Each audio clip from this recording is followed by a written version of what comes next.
प्रशांत जी, हमें ऐसा लगता है कि ये एक भारतीय जनता पार्टी की एक सेना है, भारतीय जनता पार्टी की एक आर्मी है, भारतीय जनता पार्टी की ये हनुमान है। दलितों के सम्मान में आज तक प्रशांत किशोर जी एक लाइन भी नहीं बोले होंगे। जिस समाज की वो चर्चा करते हैं वो दलितों को दबाने वाले लोग रहे हैं, शोषित वंचितों को का हक छीनने वाले लोग रहे हैं। और मनोज राम जी को अगर आप पूछेंगे, बिहार के लोगों से ही जाके पूछेंगे कि मनोज राम जी कौन है, मनोज भारती जी कौन है, ये मनोज भारती जी को कोई नहीं जानता है बिहार के। राष्ट्रीय उपाध्यक्ष थे और मंत्री की दर्जा उन्हें मिली थी। अच्छा, तो राष्ट्रीय उपाध्यक्ष एक पार्टी के रहे और उस पार्टी की सरकार अभी 20 साल से चल रही हो, तो फिर क्या आप उसमें योगदान नहीं था आपका? एक नेता बिहार में पार्टी बनाए हैं जनसुराज नाम से। 2 साल उनका क्लेम है कि हमने पैदल यात्रा किया, बिहार को समझा और बिहार को बदल देंगे, पलायन रोक देंगे।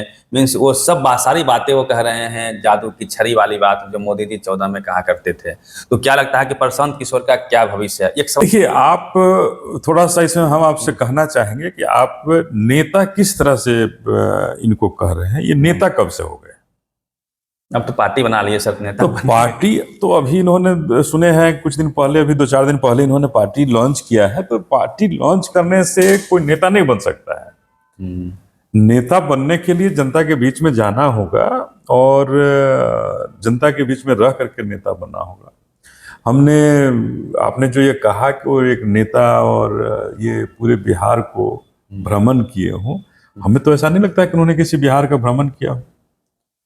बिहार का अगर भ्रमण किए होते तो बिहार में जो कुरीतियां हैं उन कुरीतियों से वो जरूर उनका सामना हुआ होता, उनकी बात करते। लेकिन कहाँ उन कुरीतियों की बात करते हैं? कहीं कोई लड़ाई नहीं, कहीं ये तो गांधी जी को अपना सब कुछ मानते हैं, पूरा पोस्टर लगाया। तो गांधी जी से बिहार को क्या मतलब है? आज हम तो बड़ा कहना चाहेंगे कि केवल और केवल गांधी जी बिहार को कैसे आजाद करा देंगे? बिहार में गांधी जी का क्या योगदान रहा है? आजादी की लड़ाई की बात होती है कि गांधी जी ने बहुत बड़ा योगदान दिया उसमें, लेकिन बिहार के संदर्भ में अगर गांधी जी की हम बात करें तो हमें तो नहीं लगता है कि बिहार के संदर्भ में कहीं गांधी जी की कुछ बातें हैं जो बिहार को मजबूत करती है। तो ये हमें ऐसा लगता है कि ये एक भारतीय जनता पार्टी की एक सेना है, भारतीय जनता पार्टी की एक आर्मी है, भारतीय जनता पार्टी की ये हनुमान है। उनका एक क्लेम है सर कि दलित समाज से उन्होंने मनोज भारती जी को बनाया है कार्यकारी अध्यक्ष। इसको कैसे देखते हैं, जो कि बहन जी भी भाई देखिए, मैं आपको स्पष्ट रूप से कहना चाहता हूं कि प्रशांत किशोर जी की अगर आप बात करना चाहते हैं तो प्रशांत जी किसको क्या बनाते हैं ये मायने नहीं रखता है।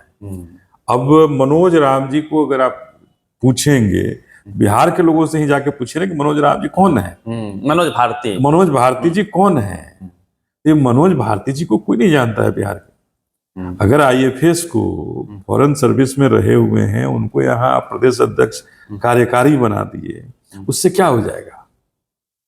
आप कार्यकारी प्रदेश अध्यक्ष किसी को बना दें तो क्या उससे आप दलितों के सम्मान में आप खड़े हो गए? दलितों के सम्मान में आज तक प्रशांत किशोर जी एक लाइन भी नहीं बोले होंगे। आरक्षण पर भी दलितों के सम्मान में किसी भी लाइन को उन्होंने नहीं रखा है।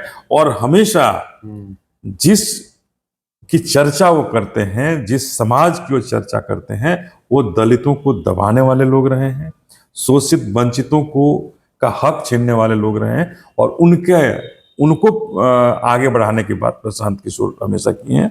और जो 35 साल की जो सरकार की बात आप कर रहे हैं कि जिस सरकार को में नहीं हुआ वो हम करने जा रहे हैं, इसी 35 साल की सरकार में तो 2 साल वो मंत्री भी रहे हैं।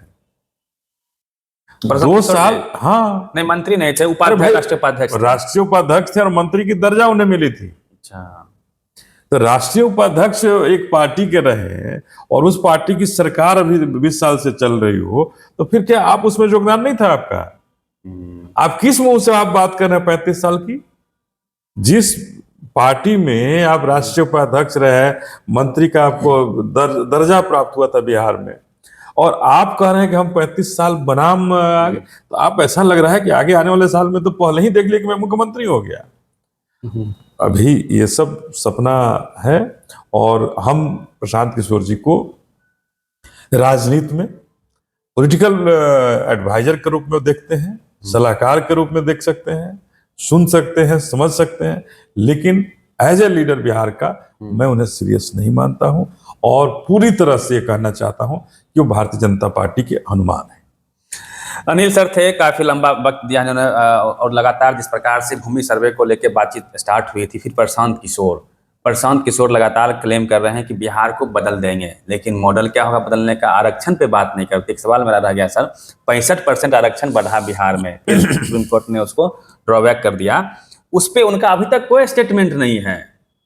देखिए, हमने कहा कि वो दलितों, शोषितों, वंचितों के पक्ष में एक भी लाइन उन्होंने नहीं बोला, और कभी भी वो आरक्षण की लड़ाई नहीं लड़ सकते हैं, क्योंकि वो गांधी जी के चेले हैं। ये बड़ा आरोप है गांधी जी और अम्बेडकर जी में। एक लंबा डिबेट था कि गांधी जी चाहते थे कि भाई जो जातीय व्यवस्था, जो वर्ण व्यवस्था है वो बना रहे, और उसके काफी विरोधी थे बाबा साहब, इसलिए उनकी बनती नहीं थी।